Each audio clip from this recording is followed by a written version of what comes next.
amigos? Gracias por acompañarnos en esta emisión, una emisión más de Reporte 2021. Mi nombre es Miriam Alejo, les doy la bienvenida a este espacio y por supuesto, antes que nada, los invito a que visiten nuestro canal de YouTube, Reporte 2021, o bien que también puedan visitar la página de Facebook. Ahí ustedes van a poder conocer o visitar las entrevistas que les hemos preparado. Este espacio especialmente ha sido diseñado para que ustedes conozcan los perfiles de algunas candidatas y candidatos por Guanajuato Capital. Y porque, bueno, pues a veces no existe la oportunidad de conocerles a todas, a todos. Y por supuesto nosotros en esta búsqueda de un ejercicio democrático, de poder decir, bueno, pues por supuesto que es importante saber por quién vamos a votar, por qué vamos a votar por esa persona. Hay que considerar la trayectoria, la experiencia, el partido, la marca, por supuesto que sí, pero también hay un aspecto muy importante que usted y yo debemos de considerar este próximo domingo 6 de junio. ¿Quién es la persona? ¿A qué se ha dedicado en sus últimos tiempos? ¿Cuál ha sido su formación? Y bueno, pues todos esos aspectos en conjunto seguramente nos ayudarán a poder elegir. Recordemos que son 10 partidos los que se encuentran en esta contienda electoral con sus representantes a los distintos cargos de elección popular y seguramente más de uno no estará haciendo campaña de manera amplia y mediática porque, bueno, pues algunos de estos partidos no traen recursos económicos, pero bueno, seguramente valdrá la pena conocerlos también. Y bueno, pues de lleno hoy les vamos a presentar una entrevista de una mujer por demás interesante, académica, con una formación de un perfil altísimo y realmente yo le invito para que la conozca, para que al igual que nosotros usted se dé la oportunidad de ver de quién se trata, qué hay detrás de esta candidata del partido de Morena. Vamos a conocerla. ¿Qué tal, amigos? Gracias por seguir con nosotros y bueno, pues como le anunciábamos hace un momento, efectivamente en esta ocasión agradecemos la presencia de la candidata por Morena a la presidencia municipal de Guanajuato, la doctora Carmen Cano Canchola, a quien le damos la más cordial bienvenida. Muchas gracias, muy amables por su invitación. Sí, doctora, pues para nosotros es un placer que pueda compartir en esta entrevista en esta ocasión, sobre todo pues porque bueno, la ciudadanía seguramente estará muy interesada en conocer el perfil de las y los candidatos a esta importante responsabilidad como lo es la presidencia municipal de Guanajuato Capital. Y bueno, pues nos gustaría que nos diera de entrada su propia presentación, su nombre, su familia, cómo está integrada. Bueno, mi nombre completo es María del Carmen Cano Canchola. Nací en la ciudad de Pénjamo, Guanajuato, y yo soy parte de una familia pequeña, pero muy trabajadora. Y lo que más comparto con ustedes de mi niñez es que tuve una niñez muy feliz.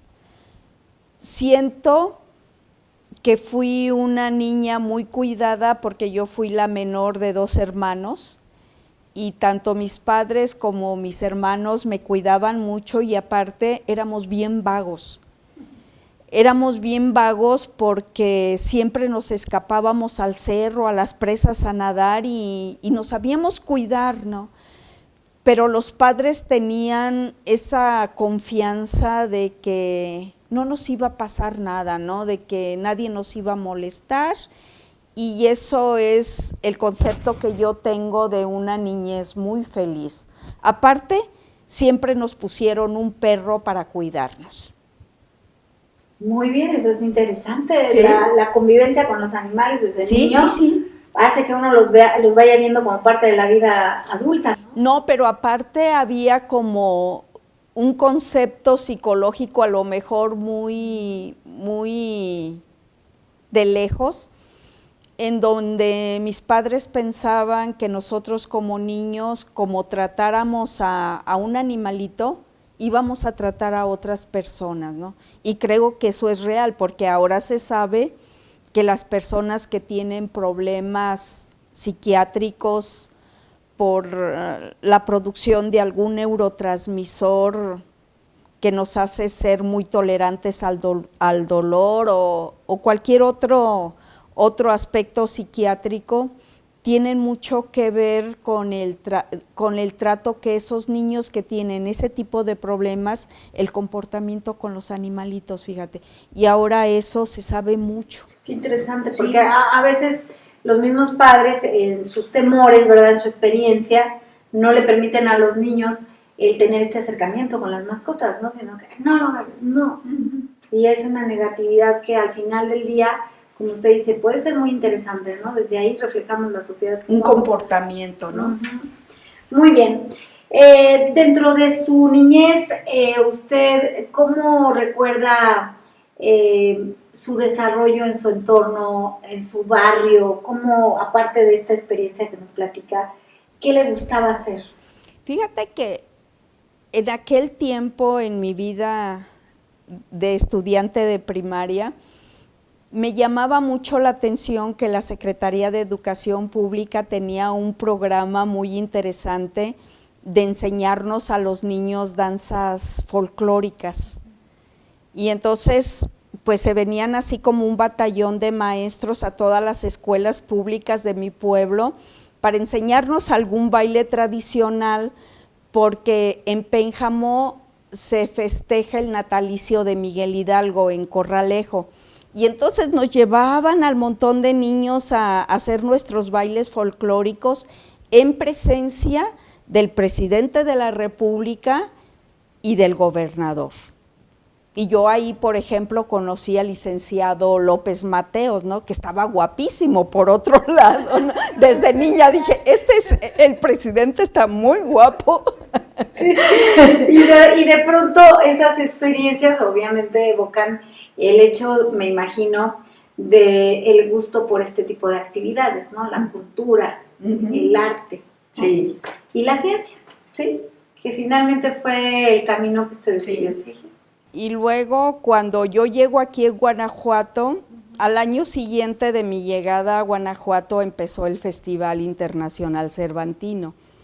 Y entonces a mí como estudiante, que esperaba siempre si afuera de un teatro, porque cuando no se llenaban, pues nos dejaban pasar, ¿no? Y era bonito.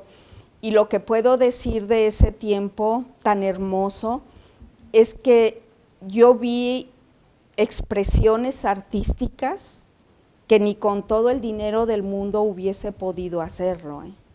Y lo tuvimos aquí en Guanajuato. La calidad de los eventos. La calidad del artista, del arte, de la muestra artística que se trataba de presentar, ¿no? ¿Y cómo fue perdiéndose eso? ¿Usted cómo lo apreció? ¿Cómo lo fue viviendo?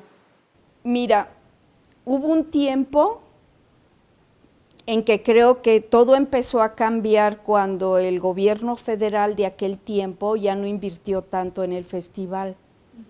Y entonces como que cambió la forma de organización, dejando un poco la responsabilidad a embajadas o al estado o al municipio.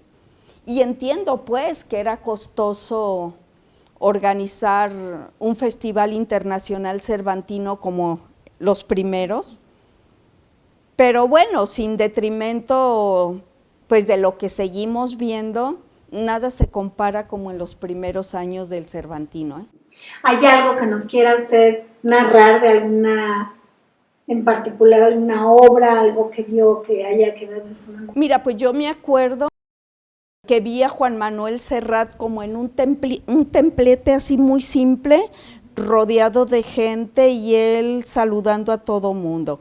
Y pues eran tiempos en donde la canción de protesta, musicalizar un poema de poetas que tú lees como Miguel Hernández, pues para nosotros Joan Manuel Serrat era como un ídolo, ¿no? Y verlo así a unos pasos. Qué interesante. Sí. De ahí viene este gusto por la cultura de esa época. Sí. Tendrá usted muchos, digámoslo así, contemporáneos que compartirán estos recuerdos con usted, Sí, ¿no? y también, mira, El cineclub era excelente. El cineclub de la universidad era excelente, excelente. Yo de verdad extraño mucho ese tiempo, ¿no? En que ibas al teatro principal y ahí te perdías en una butaca a ver como con tu propia intimidad, pues obras de arte hechas cine, ¿no? Claro, y de cualquier parte del mundo además. De cualquier parte del mundo. El maestro Pantoja, no sé cómo se las ingeniaba para tener tantos convenios, que había ocasiones en que una película solo se veía en Guanajuato y en ninguna otra parte del país. Wow, qué bonito. O las idas al cine Guanajuato, 3 películas por una y cosas así, no tan simples, pero... El cine en el centro, sí. Este cine tan bonito sí. que era, que dicen que bueno, en sus buenas épocas era muy bonito. Sí. Tanto el Reforma como el que está enfrente del mercado. Sí. El que está enfrente del mercado es el Reforma. Sí, es el que dicen que era muy elegante y que era muy bonito, ¿no? Pues en sus buenos tiempos, y luego ya se puso así como de muy rasposito, ¿no? Sí, lo creo. Bueno, pero todo era bienvenido. No, claro. Hasta nos íbamos a comer las tortas los domingos al cine Reforma, porque nos veíamos al hilo 3 películas. Qué maravilla, ¿no? Y ahí comían las familias de Guanajuato, ¿eh? Se llevaban sus canastos de tortas. Era una forma de pasar el tiempo sana, que nos cultivaba y que además hoy, pues desafortunadamente cuesta mucho dinero y en aquella época no, ¿verdad? Yo lo que pienso de ahora, que a pesar que la infraestructura del tipo de cines cambió mucho, el ofrecimiento es pobre, ¿eh? Claro. Muy pobre. Sí, Y nos quieren tener siempre viendo un tipo de películas. Muy acartonado, Sí, siempre es hollywoodense y ese tipo de cosas. Y yo lamento pues que el cine mexicano no tenga sus oportunidades, porque en México se hace buen cine.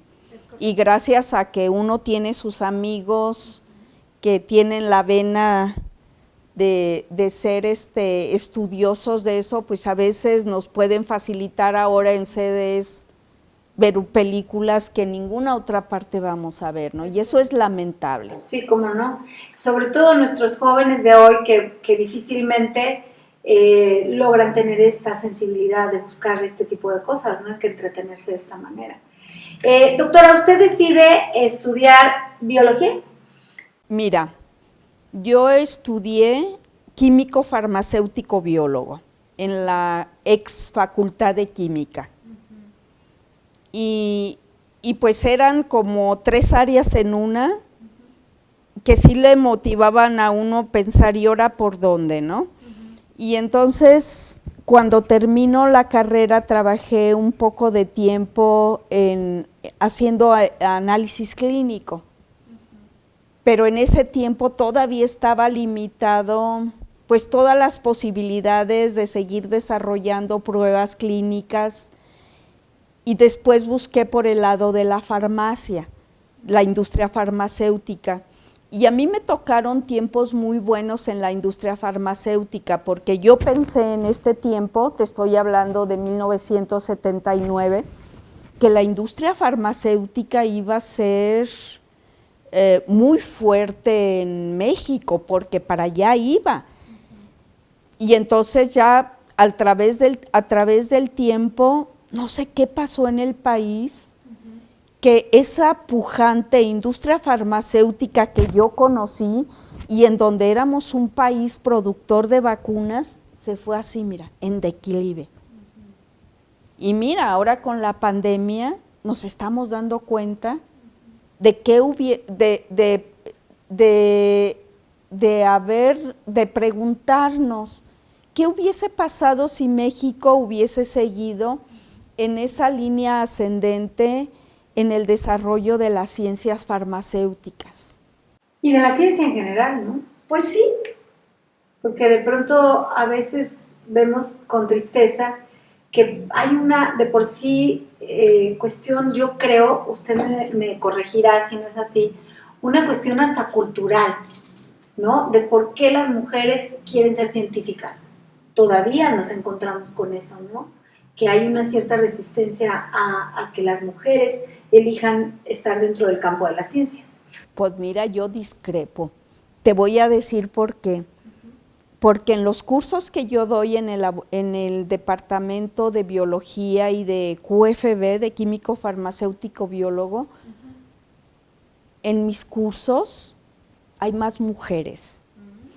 En los cursos que doy, en los cursos que damos en la maestría de biología experimental, hay más mujeres. En los cursos que damos en el doctorado, hay más mujeres. ¡Qué buena noticia! Esa sí, es una excelente noticia. No, sí, y te lo digo sí, claro. a tu pregunta. Sí. Digo, no, yo no. Porque tenemos a veces, bueno, al menos yo en lo personal tengo esta sensación como de que de por sí las niñas a veces no se motivan tanto para estudiar una carrera que tenga que ver con la ciencia. Y pareciera como que de pronto es porque no existe también la motivación propiamente en algunas ocasiones en las propias instituciones. Pero esta noticia a mí me encanta. No. Me gusta mucho escucharlo. Y mira, yo mucho tiempo colaboré con la Secretaría de Educación de Guanajuato en talleres en donde tratábamos de motivar a los niños de primaria y a los jóvenes del nivel medio superior de llevar talleres de ciencias. Y no lo vas a creer, la mayor parte de los niños que asistían en general a estos talleres eran niñas.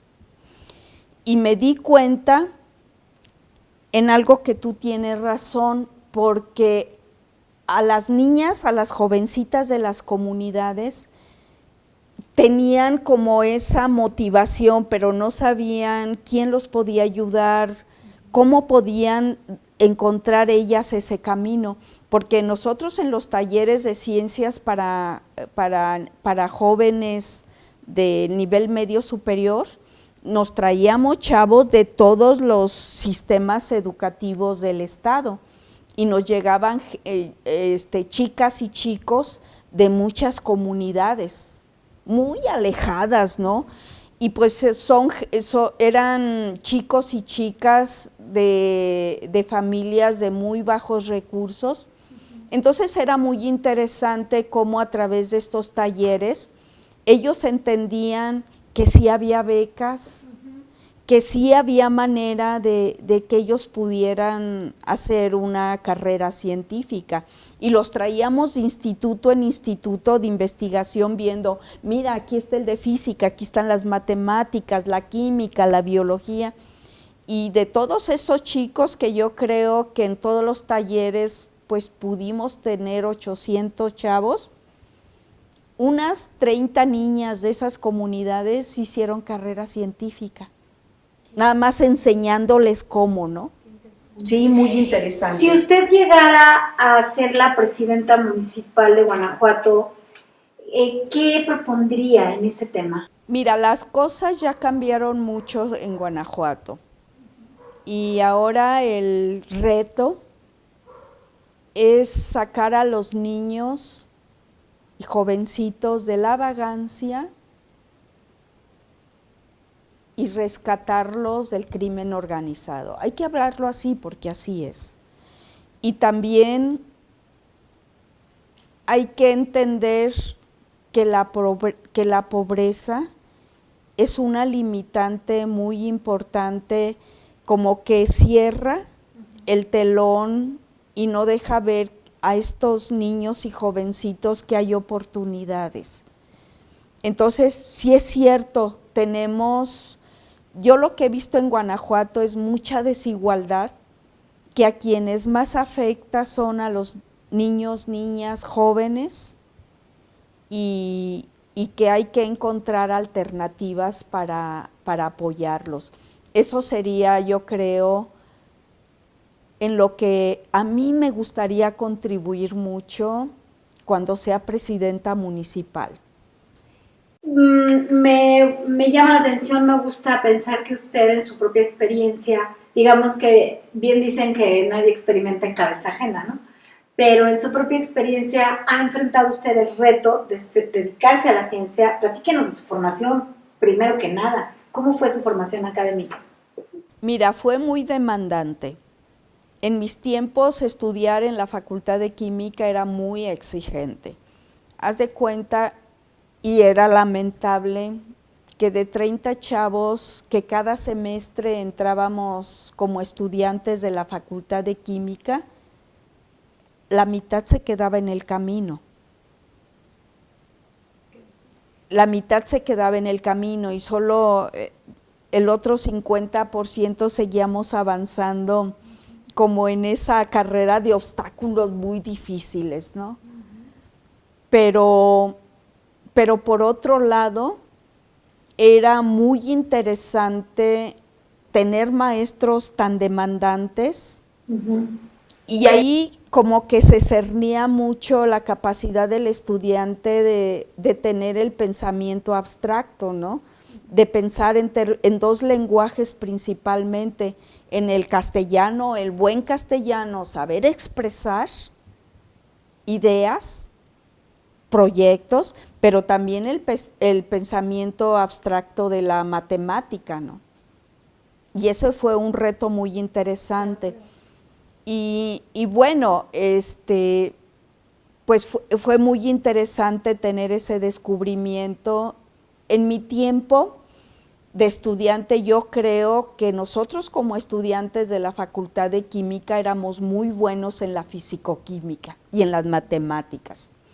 La biología estaba un poco más rezagada, hasta que se funda el Instituto de Investigaciones en Biología Experimental, que trajo consigo los proyectos y la presencia de profesores de muy alto nivel enfocados en el área de la microbiología. Y fue así como un despertar muy interesante, muy bonito, muy formativo. Y el reto pues era encontrar el camino. Mira, a mí me tocó una crisis muy difícil en los 80s, de tal manera que yo empiezo a hacer la maestría, que era de tiempo completo y exclusivo, y CONACYT no nos dio la beca por recorte presupuestal. Entonces yo tuve que trabajar y estudiar al mismo tiempo. Si ahorita me preguntas, ¿y cómo lo hiciste? Pues quién sabe. Solo Dios sabe. ¿Quién sabe? Sí, pero salió. Sí. Y posteriormente a eso, continuó con el doctorado. Y posteriormente a eso me gustó tanto, y a mi profesor también, el tema que yo hice como trabajo de maestría, que eso dio como para muchos otros proyectos, de los cuales yo tomé uno, pero ya de manera más independiente, ¿no? Sí. Y pues fue cuando tuve la oportunidad de hacer estancias académicas en otras universidades fuera de México, y pues también fue una formación muy, muy bonita, ¿no? Muy interesante, muy demandante. Y enriquecedora. Pues, claro. A nivel personal. Claro. Porque claro. podías ver esta forma de vida en otras culturas, en otros lugares, ¿no? Y eso hace que se forme lo aspiracional. Pero sobre todo, ¿sabes qué te hace feliz? Claro. O sea, tú dices, pues ya no dormí, ya mal comí, pasó lo que pasó. Pero qué feliz fui, ¿no? Aprendiendo de mis profesores. No se lo quitaba a nadie. No. Y aparte era así como ese equilibrio sano entre el derroche de juventud por un lado y las responsabilidades de estudiante por otro lado, ¿no? Y pues se fueron equilibrando. Y eso no quiere decir pues que no éramos parranderos, pues claro que sí. Eso no quiere decir la juventud nos da tiempo para que no todo. nos íbamos a las discotecas. Sí, claro que sí, ¿no? Sí. Es parte de la propia juventud. Y aparte de la formación humana. Por supuesto. Por supuesto, para comprender hay que conocer y entender, ¿no? Pasa este tiempo, después usted decide enfocarse a trabajar y tiene varias oportunidades. Platíquenos cómo fue eso, ese desarrollo laboral. Cuando estuve a punto de decir, bueno, pues ya me tengo que ir de Guanajuato, ¿Después de cuántos años? Pues haga cuentas, desde 1971 a 1989, que terminó el doctorado. Casi 20 años estudias. Tenía oportunidad de irme a otras instituciones a hacer un postdoctorado. Y entonces yo concursé para una beca que daba la Unión Europea a estudiantes de Latinoamérica. Yo saqué una beca de esas. Y al mismo tiempo concursé por una plaza vacante en el instituto donde yo me formé como maestra y como doctora. Y la gané.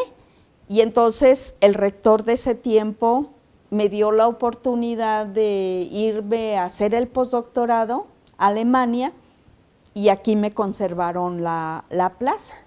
¿Cuánto tiempo estuvo ella? 2 años. No, suficiente para poder crecer, madurar. Sí, aprendí mucho, sobre todo de la biología molecular de hongos. Y pues eso sí me dio muchas tablas y mucha soltura como investigadora independiente, ¿no? Que fui encontrando mis caminos hacia aquellos proyectos que yo quería realizar. Me llama mucho la atención, doctora, si me lo permite usted reconocer, qué riqueza de conocimiento debe usted tener el día de hoy. Porque no es por la edad, sino por esta cantidad de conocimientos que usted ha ido adquiriendo. Fui una joven muy feliz. Sí, y dedicada, entregada, apasionada por la ciencia, por su aprendizaje, por la especialización que usted iba encontrando en el conocimiento. Qué interesante. Y eso ahora, ¿cómo se puede empatar en la administración pública? ¿Cómo puede traer de esa experiencia y ese conocimiento, cómo lo puede empatar? Porque debe haber una coincidencia. Y creo que es interesante que hoy las políticas y los políticos nos ofrezcan esto. Es mi apreciación personal. Que nos ofrezcan la posibilidad de creer que existen formas distintas de hacer las cosas en la política, ¿no? La administración pública. Sí. Mira, tiene que ver con que muchos de los proyectos de investigación científica que yo he hecho a lo largo de mi vida laboral tienen que ver con problemas ambientales. En el caso de Guanajuato, pues el impacto que la minería causa sobre el territorio. Y de eso aprendí mucho, qué tipo de impactos existen por la explotación minera, pero también aprendí que la biología también puede dar muchas alternativas para mitigar esos impactos ambientales.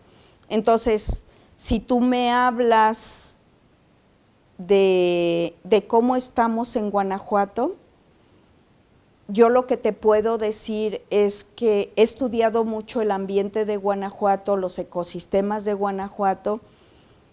He estudiado mucho formas de mitigar el impacto ambiental que tiene la minería en Guanajuato, pues simplemente estamos rodeados de más de 90 millones de toneladas de jales mineros que sí hacen una presión muy fuerte sobre el ambiente, pero también estudié qué tipo de presiones estas actividades mineras tienen, cómo podemos estudiar estos impactos, pero también cómo podemos contribuir a una solución de esta problemática.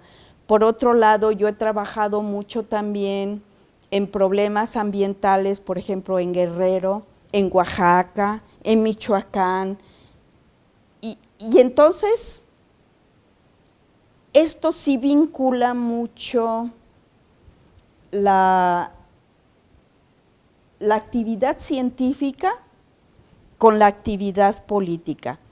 Y la verdad, a mí me desesperaba mucho que no nos escuchen a los académicos y a los científicos para poder contribuir de una manera eficiente en solucionar muchos de estos problemas. Y ya a mi edad pienso que es mi oportunidad de lograr algo más. que además es oportuno. La agenda es el desarrollo de sociedades sustentables. ¿Qué quiere decir eso? Que tenemos que tener conciencia desde el gobierno, sociedad, de que no podemos abusar más allá de los recursos que comprometan esos mismos recursos para las generaciones que vienen atrás de nosotros. Eso es inmoral, eso es poco ético. No podemos caer en esa dinámiquiera decir aquí, perdón la interrupción, doctora, me viene a la mente el tema del ordenamiento territorial, que es un tema que administración tras administración en Guanajuato, al igual que otros municipios del estado, pareciera que es una agenda pendiente, que se va rezagando y como que no se le presta mucha atención. Y la explotación exagerada, desproporcionada, desordenada. Vimos hace pocos años cómo se destrozaba un grupo de árboles hermosos en la zona del Boulevard Euquerio Guerrero por una plancha de cemento que es muy bonita, pero ¿cómo lo podemos valorar y equiparar en el valor ecológico que se destruye? en los servicios ambientales que nos dan. O sea, es una, como usted lo dice, es inmoral. Y a la postre la ciudadanía no podemos permitirlo. Aunque no lo desconozcamos, no significa que no nos va a afectar y que no estamos teniendo también una actitud omisa, ¿no? Usted ahí en ese tema específicamente, me gustaría que nos pudiese hablar un poco sobre cómo haría el control del crecimiento de los fraccionamientos y de los permisos para construir nuevas viviendas en la ciudad. Mira, yo no planteo detener el progreso ni el desarrollo. Lo que pasa es que tenemos que encontrar nuevas pautas de cómo hacerlo. Mira, aquí pienso que el recurso que más nos va a limitar es el agua. Hay que planear de cuánta agua podemos disponer para consumo humano y para otras actividades. Entonces, pienso que sí nos han negado datos precisos, quien corresponda, de cómo están los niveles de los mantos freáticos que estamos utilizando en la batería de pozos acá por Puentecillas. Hay una inequidad, ¿no? Hay una inequidad en su uso, pero también pienso que se está planeando mal el consumo que nosotros hacemos, porque nosotros sabemos que ahorita estamos en una condición de sequía muy aguda. Ya va a empezar tal vez a llover, pero ¿y si no llueve? Si no hay recargas de mantos freáticos, entonces sí, deberíamos de ser quien corresponda muy conscientes de qué está pasando con los mantos freáticos de los que depende nuestro consumo y uso de agua y cuántos vamos a permitir su recarga con respecto a su uso por parte de la ciudadanía. Es muy lamentable todavía ver barrios, colonias que no tienen un servicio de agua, ¿no? Mientras que en otras es el dispendio, ¿no? Entonces pienso que esto es muy inmoral. Hay comunidades, el caso me viene a la mente Cañada de Bustos, ¿no? Que administración, más bien época de campaña tras época de campaña se les promete que ahora sí, y desafortunadamente, como usted bien lo dice, desde hace muchos años lo venimos viendo, siendo testigos de que ha empeorado al parecer el tema, y les está saliendo entre 1,200, 1,500 pesos al mes el poder tener el servicio de las pipas, ¿no? Que además muchas de las veces esta agua pues es de dudosa calidad. En ocasiones es buena, pero en ocasiones no sabemos ni de dónde se produce. No, es muy delicado. Sí. Ese tema es muy delicado. Pero no solamente es Cañada de Bustos, son muchos barrios. Ahorita venimos de uno que está aquí arriba de varios barrios arriba de Marfil. igual el problema. Bueno, ahí no hay nada. Agua, ni drenaje. calles, ni agua, ni drenaje, ni vivienda, ni nada, ¿no? Son los cinturones de pobreza que nos gritan a las personas que podemos tener oportunidad alguna vez de pasar por ahí, que no existe realmente gobierno que pueda darles o suministrarles. ¿Cuál fue su compromiso ahí? Mira, yo creo que tenemos que planear muy bien estos servicios. Tú me dices, ¿cómo vinculas tu actividad académica con la vida de funcionario público? Pues es hacer lo que yo hago, proyectos para cada región con perspectiva de ir avanzando en esta dotación de servicios que ellos ya merecen. Primero, regularizar sus predios. Toda esa zona, ¿no? Sí, o sea, es un desorden y para eso sirve lo que tú dices. El plan de desarrollo urbano y territorial. Tenemos ya definitivamente que hacer un ordenamiento de Guanajuato. Y mira, a veces la gente dice, yo sé que es imposible que en 3 años se resuelva un problema de hace 20, 30 años, pero cuando menos ir avanzando, y en eso yo considero muy interesantísimo esa organización de barrio que estaría dispuesto a corresponsabilizarse con el gobierno municipal para la solución de problemas. Si usted trabaja, presidenta, nosotros trabajamos con usted y eso me parece muy inteligente y sabio de esta gente. Propositivo. Propositivo, sí. En ese sentido me recuerda a usted, a quien le mando un saludo, la exdiputada Marilena Cano. Es mi vecina. En su segundo intento en una campaña que me hizo favor de invitar a participar y que de verdad, lindísima persona. Sí. Ella decía en aquel momento, ya existen 2 Guanajuatos, ¿no? O 3, o 4. Este Guanajuato Zona Sur ya creo que se convirtió en otro tanto de Guanajuatos, y ella decía, esa parte usted me la recuerda. Sí. ¿Cómo se puede participar? Pues solo con la participación ciudadana, ¿no? Reordenar el crecimiento de Guanajuato. Sí.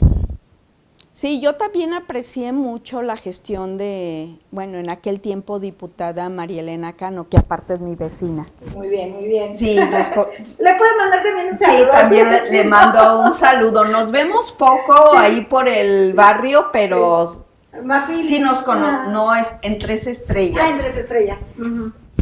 Pero sí fue muy atinada su gestión como diputada, ¿no? Sí, gestionó aquel recurso para la Avenida Santa Fe, sí, en su primer gran encarpetamiento. Eso es una muestra que sí se puede. Sí se puede. ¿Usted trabajaría ahí en eso con cercanía? Aunque si queda la diputada federal, no, si queda, claro, hay que trabajar en equipo, ¿no? Esa es tal vez una de mis pocas cualidades dentro de mis tal vez muchos defectos. Saber hacer proyecto y ya una vez que nos pongamos de acuerdo en una estrategia para desarrollar un proyecto, a mí nadie me pararía. Y hay que atender a esta gente. En una comunidad nada es ajeno a nada, porque la pobreza que se ha generado en las periferias de las ciudades, el abandono en servicios, el abandono en capacidades de solaz esparcimiento para los jóvenes, se nos va a revertir.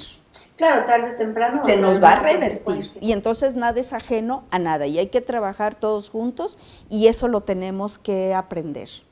Pues me encanta mucho escucharla y conocerla y que nos dé esta oportunidad tan maravillosa de saber más acerca de usted. Le deseamos todo el éxito en esta campaña que está a punto de concluir a unos días ya. Y pues antes de despedirnos, el por qué tenemos que votar por María del Carmen Cano Canchola. Porque soy una persona que nunca he engañado a nadie, no suelo mentir, nunca he robado y nunca he traicionado ningún principio. Y esos son los mismos principios que coinciden con la cuarta transformación del gobierno de la República y que yo pretendo seguir y también tener muy buena relación, porque la política se hizo para eso, para ponernos de acuerdo, y yo sí estaría dispuesta a trabajar tanto con el gobierno estatal como con el gobierno federal y atraer la mayor parte de los recursos que pueda traerme con respecto a programas sociales que tiene el gobierno federal. Pues le agradecemos enormemente su presencia y su participación en este espacio. Gracias por su atención, amigos. Les recordamos que durante los próximos días le vamos a presentar a usted un programa especial donde vamos a hablar con el representante distrital del INE aquí en Guanajuato, el licenciado Moreno, quien nos hará favor de explicar a detalle cómo ha quedado conformada la redistribución de la llamada Zona Sur en Guanajuato, un número de casillas muy importante. 30 casillas estarán a su disposición en nuevos lugares, en nuevas ubicaciones, escuelas y algunos domicilios particulares. Se lo vamos a dar a conocer y bueno, pues yo le pido que si usted vive en esta zona, la zona sur de Guanajuato, preste usted mucha atención con tiempo para que ubique a dónde deberá usted de acudir a emitir su voto. Le agradecemos muchísimo su atención. Síganos en Facebook Reporte 2021, en nuestro canal de YouTube. Hasta la próxima.